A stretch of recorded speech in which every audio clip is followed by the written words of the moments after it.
Volvemos a Entre Todo. Hoy es el último día del Festival de Escritores de Melbourne, en el cual se presentó Andrés Newman y nos trajo su libro El viajero del siglo. Veamos las imágenes. Bueno, les voy a explicar un poco el libro que estábamos hablando en la sesión de Andrés Newman, que se llama El viajero del siglo, que es una novela en teoría ubicada en el siglo XIX en Alemania, pero que en realidad también habla y mucho de la Europa contemporánea, pero también de Latinoamérica, y mucho habla de traducción, de temas de identidad, y con unos personajes de veras bien interesantes, porque son del siglo XIX, pero también con unas ideas y formas de hablar y de ver el mundo que son muy típicos del siglo actual, ¿no? Andrés también tiene cuentos, poesía, y todos estos elementos también se encuentran en esa novela El viajero del siglo. Él mismo es un viajero literario, es también un viajero literario, pero real. Es su primera vez aquí en Australia y parece que está disfrutando mucho. Desde aquí se va a Sydney y luego va a tomarse unas vacaciones. Entonces, primer viaje a Australia, pero espero que vuelva quizá con otra novela y que tengamos otra oportunidad de hablar con él. Ok, Andrés, primera pregunta, naciste en Buenos Aires, cuéntanos un poco de tu infancia en Buenos Aires. Sí, nací en Buenos Aires en 1977, es decir que nací en plena dictadura, soy literalmente un hijo de la dictadura. Es más, nací 9-10 meses después del golpe de Estado del 76, ¿no? Así que digamos que mis padres tomaron una extraña y comprensible en el fondo situación, que fue la de sobrevivir a la dictadura reproduciéndose. Por motivos no totalmente ajenos a la dictadura, 13 o 14 años después emigraron. Recuerdo que la decisión se tomó principalmente por el indulto que se hizo a los militares en el año 90, creo que fue, si no recuerdo mal, y emigramos a España, a Granada. Así que digamos que la primera parte de mi infancia, la que coincide con la escuela primaria, transcurrió en Argentina, tengo familia argentina y básicamente en mi hogar fui educado como un niño argentino, pero la mayor parte de mi vida ha transcurrido en España, donde hice el instituto, el high school, donde hice la carrera universitaria y donde sigo viviendo. Así que he tenido dos países, dos orillas y dos infancias, ¿no? Y también dos pasaportes y muchas dudas. Y dices que dos lenguas también, en cierto sentido. Claro, es una sensación de extranjería hacia la propia lengua española. De hecho, ahora estamos hablando de una especie de castellano ibérico, pero si me encontrara con un argentino le podría hablar de vos y de yo, de manera que tengo la sensación de que el español es una y muchas lenguas y ninguna de ellas me pertenece esencialmente. El español es una especie de medio de transporte muy dúctil que te puede llevar de un continente a otro y soy muy consciente de eso, ¿no?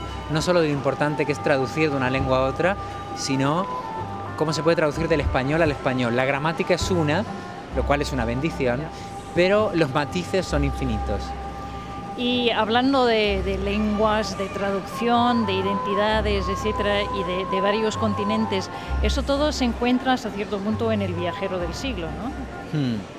Sí, hay varios libros en los que he intentado hablar de esto desde distintos puntos de vista. Bariloche, que es la primera novela, el narrador omnisciente es ibérico y los personajes hablan en argentino. Muy bien. En Una vez Argentina se cuenta la historia de mi familia, que en realidad más bien es un pretexto para contar la construcción nacional de Argentina, la fundación de un país hecho de inmigrantes, buscando las pequeñas historias de mis antepasados, que eran polacos, bielorrusos, ucranianos, italianos, españoles, contando cómo cada uno de ellos terminó en Argentina.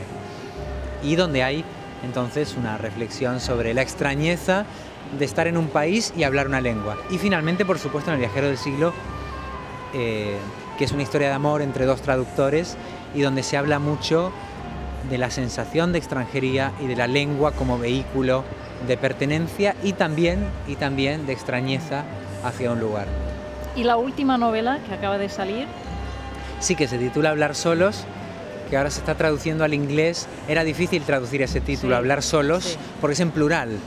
En el español se trataba de reflejar una paradoja entre la soledad radical de hablar solo y el extraño club en el que nos convertimos todos y nos hacemos compañía cuando todos, sin darnos cuenta, hablamos solos. Como ese matiz en plural, el adjetivo en inglés, no se podía hacer, Imposible. lo transformamos en talking to ourselves. Ah, muy bien. Porque Sí. talking alone No. tenía un matiz como de estar loco, ¿no? de hablar solo y no darse cuenta. Entonces, talking to ourselves. Y bueno, esa novela, de otra manera, habla de eso porque transcurre en una tierra que no se sabe cuál es.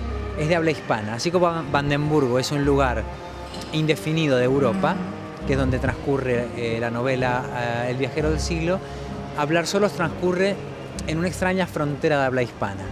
Un padre y un niño viajan en camión y van atravesando tierras que a veces parecen México, a veces parecen la Patagonia, a veces parecen Andalucía, como si toda la comunidad de habla hispana estuviera comunicada por extrañas carreteras secundarias que son las que recorren Mario y Lito, mientras otro personaje femenino llamado Elena lee libros y los traduce. Muy bien.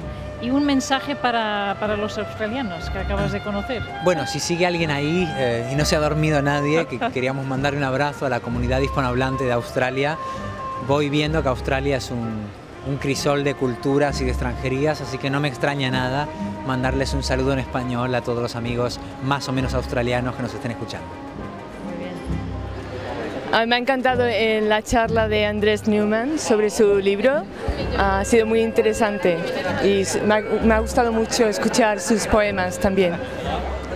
Bien, parece una hermosa historia de amor a través de un siglo en particular y trata mucho sobre el poder del amor y de la traducción en la vida de todos, en la vida de la literatura. Hola, buenos días. Me llamo Alfredo Martínez Espósito de la Universidad de Melbourne y estamos hoy, día sábado, en el Melbourne Writers Festival, donde la profesora Lily Twites acaba de entrevistar al escritor argentino-español Andrés Neumann, autor premiado en España con varios de los premios más importantes del país, como el premio Herralde y el premio Alfaguara, un auténtico fenómeno editorial en España y también en Argentina, y un placer para nosotros contar con su presencia en el Festival de Escritores de Melbourne en esta ocasión. A preguntas de la profesora Twites, Andrés Neumann ha reflexionado acerca de su narrativa, las varias novelas que ha publicado, y también acerca de su poesía y de otros libros de aforismos que ha publicado en los últimos años. En concreto ha reflexionado acerca de la labor del escritor y de cómo compone sus novelas, la reflexión que propone entre escritura y traducción, la reflexión que propone entre el siglo XIX y el siglo XXI y la reflexión que propone acerca de la naturaleza del acto mismo de escribir. Creo que todos los asistentes hemos tenido una muy grata impresión de este joven pero ya muy premiado escritor. Estamos todos en la cola para comprar sus novelas en español y también la última traducida al inglés, y creo que estamos en presencia de un muy prometedor escritor del que tendremos noticia en los próximos años, tanto por sus premios en España como por su trayectoria internacional. Desde el Federation Square les habló Alfredo Martínez Expósito. Un placer.